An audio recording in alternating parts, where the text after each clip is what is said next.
نحمده ونصلي على رسوله الكريم اما بعد فاعوذ بالله من الشيطان الرجيم بسم الله الرحمن الرحيم ولقد آتينا لقمان الحكمة أن اشكر لله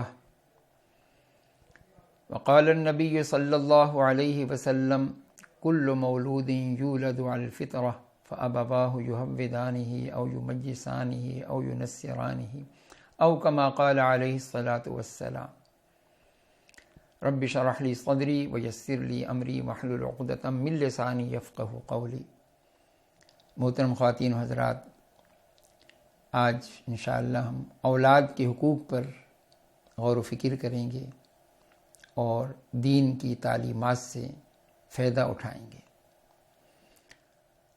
اولاد کے حقوق، جس طرح کہ آپ جانتے ہیں کہ جو کسی کا حق ہوتا ہے وہ کسی دوسرے کا فرض بنتا ہے۔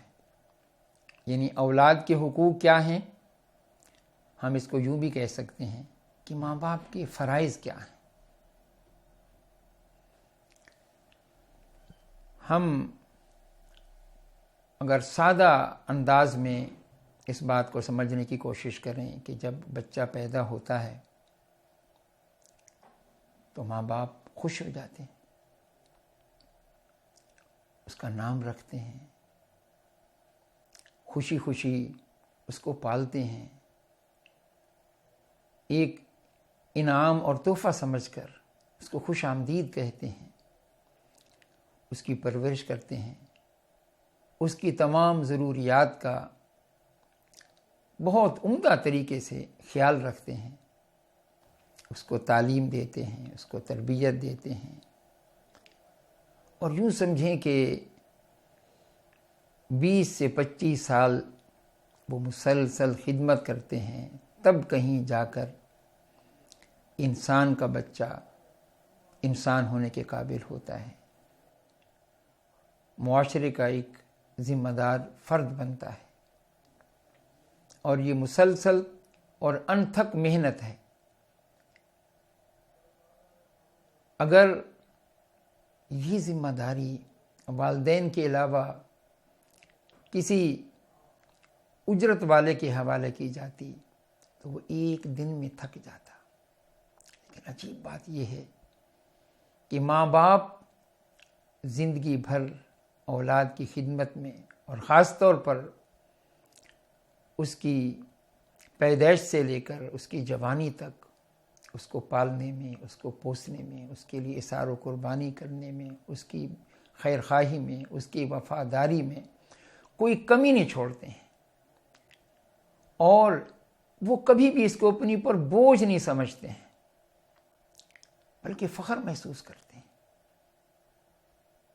اور معلوم یہ ہوتا ہے کہ ہر لمحہ ان کے جوش و خروش میں اضافہ ہوتا چلا جاتا ہے، اور ہم یہ محسوس کریں کہ ان کی خوشی کی انتہا کب ہوتی ہے، بلکہ اس کو اگر ہم یوں بھی کہیں کہ ان کی عید کب ہوتی ہے۔ ماں باپ کی عید اس دن بھی ہوتی ہے کہ جب وہ بچوں کی خواہش پوری کرتے ہیں، جب ان کو وہ خوش کرتے ہیں۔ یہ ذرا سوچئے، یہ چیز اولاد کو کہیں اور سے میسر آ سکتی ہے؟ یہ صرف انسانی اولاد کے ساتھ والدین کا رویہ نہیں ہے، بلکہ یہ وہ محبت ہے، یہ وہ جوش و جذبہ ہے، یہ بغیر اجرت کے مزدور اور خادم اللہ تعالیٰ نے تمام ماں باپ کو بنا دیا ہے، خواہ وہ چرند ہو یا پرند ہو۔ آپ اس کا مشاہدہ کرتے رہتے ہیں۔ یہ بھی ہے لیکن ماں باپ کی ذمہ داری پھر یہ بھی ہے کہ ان کو اللہ سے متعارف کروائیں، ان کو مخلوقات کے ساتھ خالق کا تعارف بھی کریں، ان کے اندر فرائض کا شعور اجاگر کریں۔ میں نے آپ کے سامنے جو سورہ لقمان کی آیت کا ایک ٹکڑا پڑھا، حضرت لقمان علیہ السلام جو اپنے بیٹے کو نصیحتیں کر رہے ہیں، معلوم یہ ہوتا ہے کہ آخری وقت وہ بیٹے کو ذمہ داریاں سونپتے ہوئے اپنی حکمت اور دانائی کا لب لباب اپنے بیٹے کے سامنے سب سے پہلے اللہ تعالیٰ کا تعارف کہ اللہ کون ہے، اللہ کے ہم پر کتنے احسانات ہیں۔ پھر وہ خود تو نہیں، لیکن اللہ تعالیٰ نے پھر ماں باپ کا تعارف کروایا کہ میرا بھی شکر گزار بن کر رہو اور ماں باپ کا بھی شکر گزار بن کر رہو۔ خاص طور پر ماں کس طریقے سے وہ بچے کو پیٹ میں رکھتی ہے، پھر کس طریقے سے اس کو وہ جنم دیتی ہے، پھر کس طریقے سے وہ اس کو پالتی پوستی ہے، پوری اس کی یہ زندگی ایثار و قربانی اور اپنے آپ کو انویسٹ کرنے کا ایک عملی اظہار ہے۔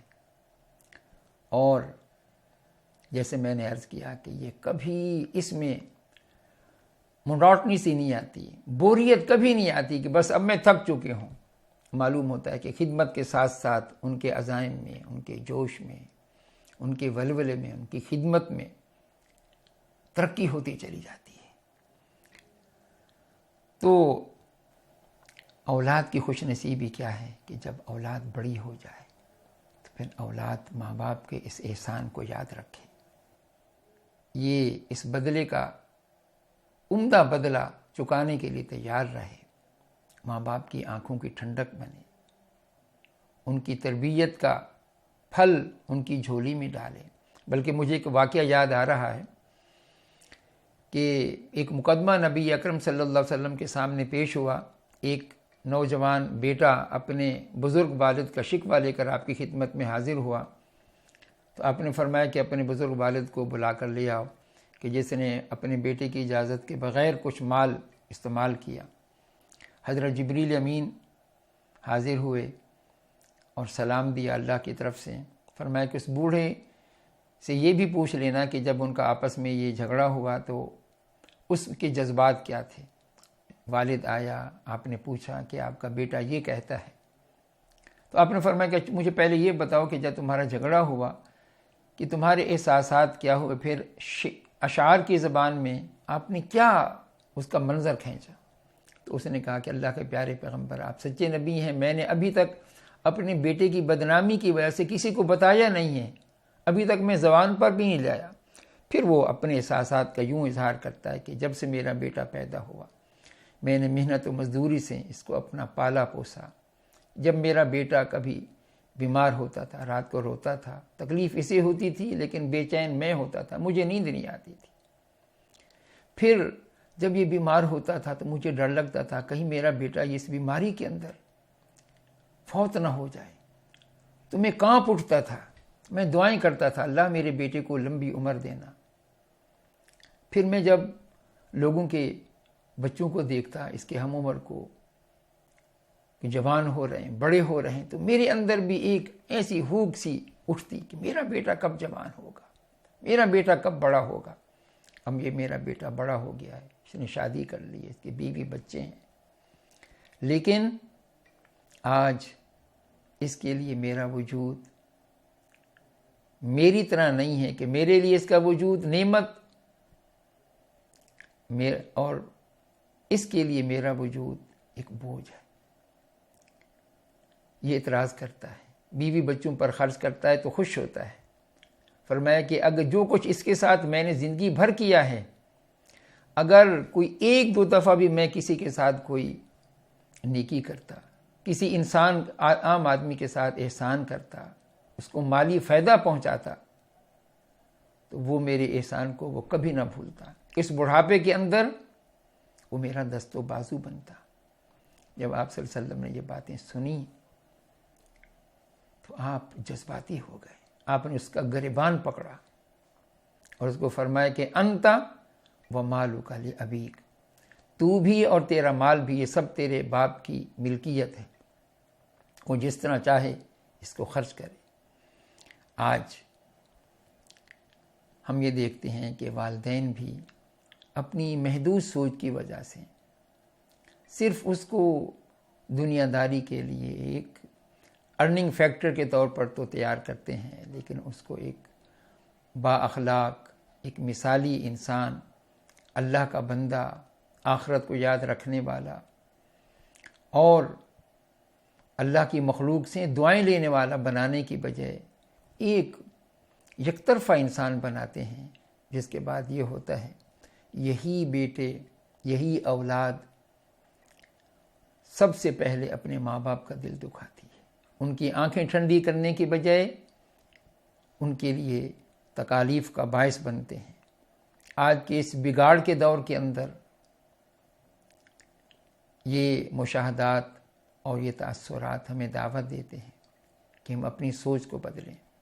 مسلمان کی سوچ کیا ہونی چاہیے؟